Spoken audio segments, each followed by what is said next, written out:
पीर तरीक़त रहबर राह शरीयत नबीर हुजूर फ़ातिह बिलगिराम हुजूर सैयद अनस मियाँ साहब क़िबला दामत बरकातुहुमुल आलिया थोड़ी सी देर में हज़रत की भी जलवागरी होगी और इंशाअल्लाह हम और आप अपने माथे की आंखों से हज़रत के चेहरे का भी दीदार करेंगे। अल्लाह हमारी अहले सुन्नत की इन दोनों बावकार शख्सियात का साया हमारे सरों पर तादीर कायम व दायम फरमाए। आमीन। भैया बस कर दो यार, कब तक चाय नाश्ता खाना चलेगा? बंद कर दो अभी स्टेज पे। बस करो भाई, जाओ भाई, तकरीर होने वाली। जाइए आप, जाइए भाई, जाइए।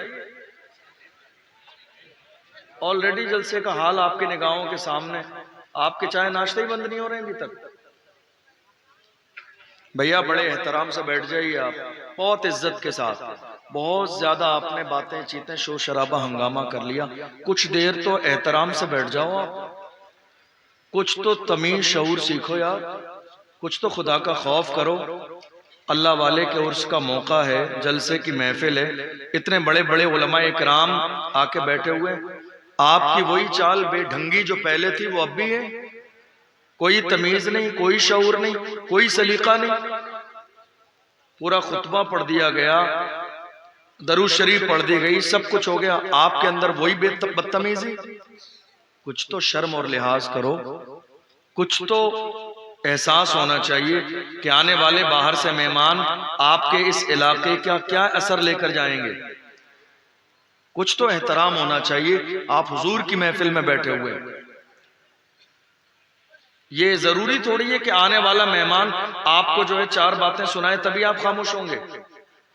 अल्लाह ने आपको अक्ल सलीम अता फरमाई है, जिसका मतलब है कि आपको इतना तमीज होना चाहिए बैठना कैसे है। वही बेढंगापन, वही शोर शराबे, वही हंगामे, न दरूद पढ़ना है, न सुनना है, न कोई मतलब है, खाली वही हुल्लड़बाजी। मत किया करें ऐसा। कुछ तो खुदा का खौफ करें, कुछ तो अपने सीने में अल्लाह का डर पैदा करें। आप कहां बैठे हुए हैं, किनके सामने बैठे हुए हैं? ये कितने कीमती लोग हैं जो कुछ अल्लाह का पैगाम आपको सुनाने के लिए आए हैं। जलसा रोज नहीं होता है, एक जलसा कराने के लिए 1 साल तैयारी करनी पड़ती है। सही बात। तब जाके साल में एक बार जलसा होता है। और मुझे बड़ा अफसोस है कि इस जलसे को लेकर आप जर्रे के बराबर जो है ना, कोई एहसास नहीं है आपके दिल के अंदर।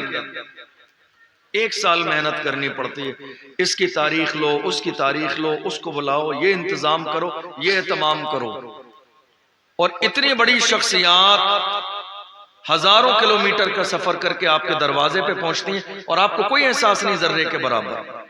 वही मस्ती, वही मजाक, वही माहौल खराब करना, वही आना जाना, ये अच्छी बात नहीं है।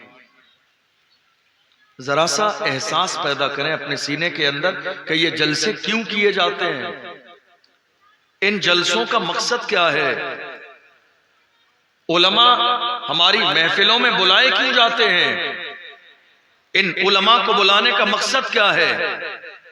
और जब आपको सुनना ही नहीं है, समझना ही नहीं है, एहतराम से बैठना ही नहीं है, तो आप अपने उलमा इकराम को मना कर दें कि हजरत जलसे मत कराया करें, हमें सुनना ही नहीं है। मना कर दीजिए अपने उलमा इकराम को, समझ रहे हैं आप? मना कर दीजिए कि साहब हमें जलसा सुनना नहीं है। मस्जिद में जुमे के दिन आप ही खिताब कर दीजिए, काफी है। और जब इतने शौक से, इतने जौक से, इतनी मेहनत से लाखों रुपए कौम के खून पसीने की कमाई खर्च करने के बाद आप जलसा करते हैं, तो एहतराम के साथ जलसे में बैठा भी करें और सुना भी करें। मेरी बात समझ आ रही है आपको? आ रही है? समझ में नहीं आ रही है आपको? अच्छी लग रही है, बुरी लग रही है? और बुरी लगेगी भी तो मेरा क्या करेंगे आप? ज्यादा से ज्यादा दोबारा नहीं बुलाएंगे। लेकिन याद रखिएगा, हम इमाम अहमद रजा के गुलाम हैं। जो हक होता है वो बोला जाता है। क्या बात है, वाह वाह वाह वाह। हम ये नहीं देखते हैं कि कौन बुरा मानता है, कौन अच्छा मानता है। जो सच है वो बोला जाएगा, सुभान अल्लाह। जो हक है वो बोला जाएगा। जो सही बात है वो कही जाएगी, किसी को बुरा लगता है तो लगता रहे। क्या कहने, वाह वाह वाह। रिस्क देने वाली जात मेरे रब की है, बेशक। रज़्ज़ाक़ मेरा परवरदिगार है। इसलिए थोड़ा सा सलीका जरूर सीखिए जलसे में आने का। बहुत सारे लोग आपकी इन हरकतों को नजरअंदाज करके चले जाएंगे ये सोचकर कि शायद आपको बुरा लग जाएगा।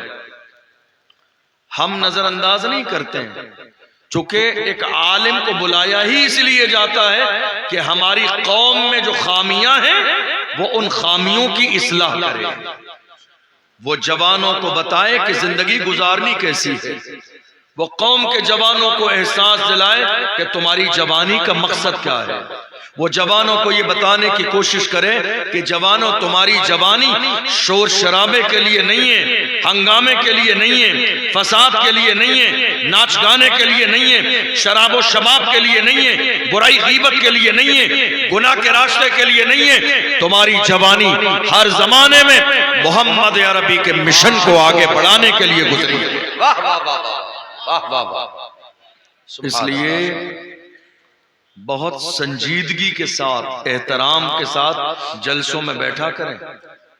बहुत दूर तक गलत असर जाता है आपके गलत रवैये का। ये जो आपका लाइव प्रोग्राम चल रहा है ना, हिंदुस्तान भर के न जाने कितने लोग इस प्रोग्राम को लाइव देख रहे हैं, इसलिए जरा ख्याल रखें आप अपने इलाके की रेपुटेशन का। वो लाइव प्रोग्राम में ये जो आपका शोर शराबा, बदतमीजियां देखेंगे ना, क्या महसूस करेंगे कि यहाँ कोई सलीकेमंद इंसान नहीं रहता है। एहसास करें इस बात का मेरे भाई, आप मेरे अपने हैं, मेरे अजीज हैं, आप हुजूर के गुलाम हैं, अहले बैत का दामन आपके हाथों में है। आपका किरदार किसी जमाने में ये नहीं रहा। मेरी कौम के जवानों का किरदार ऐसा था, वो जिधर निकल जाते थे उनके अंदाज़े जिंदगी को देखकर लोग कलमा पढ़ के मुसलमान हो जाते थे। हमारे जवान कभी ऐसे नहीं थे। अफसोस कि आज हमारे जवानों का रवैया बड़ा अजीब हो गया। आज हालात हमारी निगाहों के सामने हैं। हमें जैसा होना चाहिए था, हम आज वैसे नहीं हैं। बहुत सारे लोग अलग अलग शहरों में, हम लोग जब जलसे में जाते हैं तो सवाल करते हैं, हजरत हालात इतने खराब क्यों हैं? हालात इतने खराब क्यों हैं?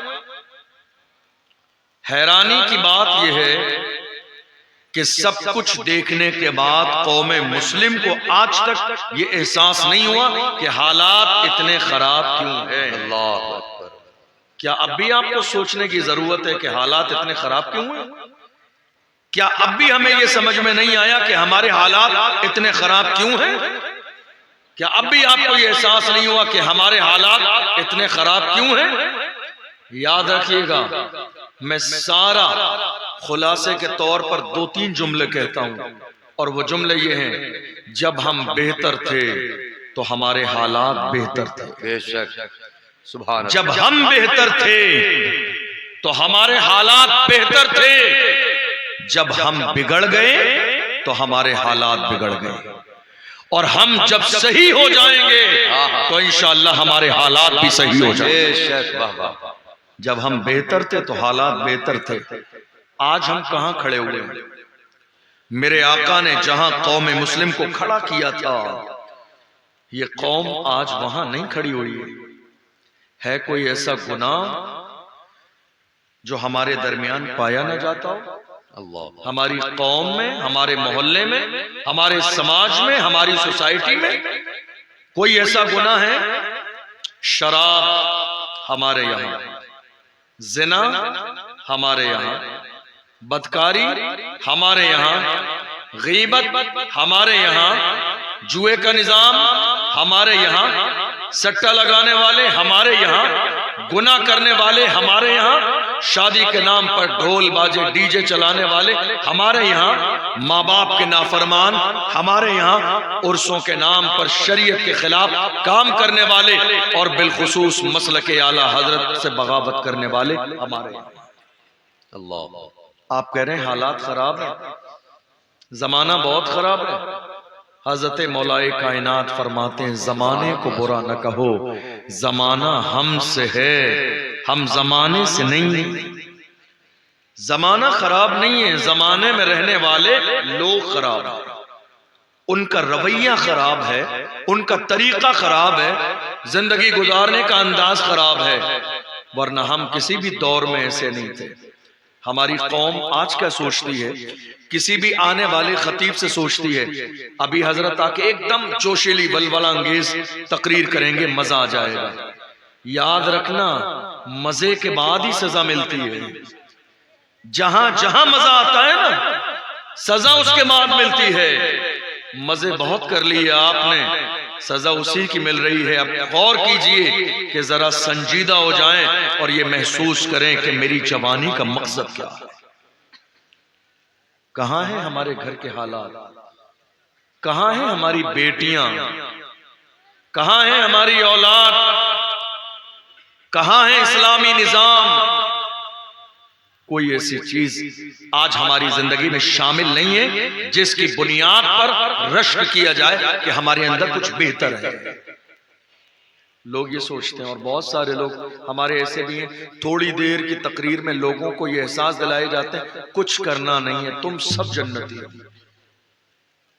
समझ रहे हैं आप, जन्नत इतनी सस्ती नहीं है। अल्लाह अकबर। जन्नत इतनी सस्ती नहीं है, मरना पड़ेगा, मौत के मरहले से गुजरना पड़ेगा। हमने देखा है बड़े बड़े अच्छे सूरमा जो दुनिया में इतराते थे, गुरूर करते थे, अपने आप को बड़ा समझते थे, मैं जिम्मेदार हूं, मैं मालदार हूं, शोहरत मेरे कदमों में, पावर मेरे कदमों में, इज्जत मेरे कदमों में। हमने ऐसे लोगों को देखा है जब मौत के फरिश्ते ने उनके दरवाजे पर दस्तक दी है, आप यकीन जानना कितने लोगों का पेशाब निकल गया, कितने लोग नापाक हो गए, कितने लोगों की हालत खराब हो गई जब मौत का फरिश्ता आता है। और उसके बाद कब्र की मंजिल है, कब्र की पहली रात है।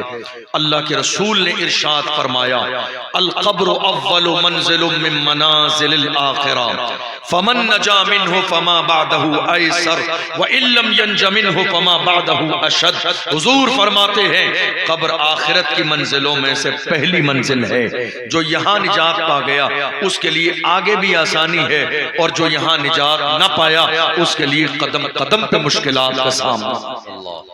जन्नत इतनी आसान है जितनी आसान हमने और आपने समझ ली है नहीं। मेरे अजीजों, ये अहद करो आज के बाद हम बदलेंगे तो हमारे हालात बदलेंगे, और हम नहीं बदलेंगे तो हमारे हालात कभी नहीं बदलेंगे। अल्लाह का कुरान कहता है, इन्नल्लाह ला युगय्यिरु मा बिकौमिन हत्ता युगय्यिरु मा बिअनफुसिहिम। खुदा ने आज तक उस कौम की हालत नहीं बदली, न हो एहसास जिनको अपनी हालत खुद बदलने का, जिनको खुद एहसास न हो अपनी हालत बदलने का, अल्लाह भी उनकी हालत को नहीं बदलता है। जरा गिरेबान झांकिए, वो कौन सा गुनाह है जो आज हमारे समाज में नहीं है? वो कौन सा गुनाह है जो आज हमारी जिंदगी में नहीं है? वो कौन सा गुनाह है जो आज हमारे मोहल्ले में नहीं है? आप कहेंगे बुराई का खात्मा क्यों नहीं हो रहा है? क्या कोशिशें कम हो रही हैं? उलमा खड़े नहीं है? उलमा तवज्जो नहीं देते हैं? मस्जिद का इमाम मेहनत नहीं करता है? बड़ी माजरत के साथ, उलमा जितनी मेहनत कर सकते थे उलमा ने हर जमाने में उतनी मेहनत की और कर रहे हैं। बुराई हमारे समाज से फिर भी खत्म नहीं। आपने कभी वजह पर गौर किया? वजह सिर्फ इतनी है कि हमने अपना रवैया बिल्कुल दोहरा कर लिया है। हम गलत को किसी भी जमाने में गलत कहना नहीं चाहते। कानून किसके लिए है? मस्जिद के इमाम के लिए। कानून किसके लिए है? मस्जिद के मुअज्जिन के लिए। कानून किसके लिए है? हजरत के लिए। फुला के घर खाना खाने चले गए, वो तो शराबी है। इमाम साहब फुला के घर खाना खाने चले गए, उसका लड़का तो शराब पीता है। इमाम साहब के लिए तो फतवा मंगा लिया, और ये जो पूरी कौम बैठकर मुर्ग मुसल्लम खा रही है, उनके लिए शरीयत का हुक्म बयान कौन करेगा? मसला शरीयत का सिर्फ उलमा के लिए नहीं, कौम के लिए भी है, हर मुसलमान के लिए भी है। बुराई हमारे समाज से सिर्फ इसलिए खत्म नहीं होती क्योंकि हम सही माना में खुलकर गलत को गलत नहीं कहते। मेरी बात समझ आ रही है? नहीं आ रही? अच्छी नहीं लग रही मेरी बात? अच्छी लग रही? समाज से बुराई खत्म क्यों नहीं होती? हम खुलकर बुराई को बुराई नहीं कहते। क्यों? फला नाराज हो जाएगा, चाचा नाराज हो जाएंगे, मामू नाराज हो जाएंगे, फूफा नाराज हो जाएंगे, सेठ साहब नाराज हो जाएंगे। मैं बिल्कुल आपके जहन के मुताबिक बहुत संजीदा गुफ्तगू करूंगा ताकि एक एक जुमला आपको समझ में आए। मैं बहुत जज्बाती और इनकलाबी तकरीर करके चला जाऊं, आपको नहीं समझ में आए, मुझे लगता है कि शायद तकरीर का हक अदा नहीं हुआ। 4 बातें कम से कम दीन की सीख कर जाइए, इस नियत के साथ कि हम अमल करें, अल्लाह हमारी दुनिया को भी कामयाब कर दे, आखिरत को भी कामयाब।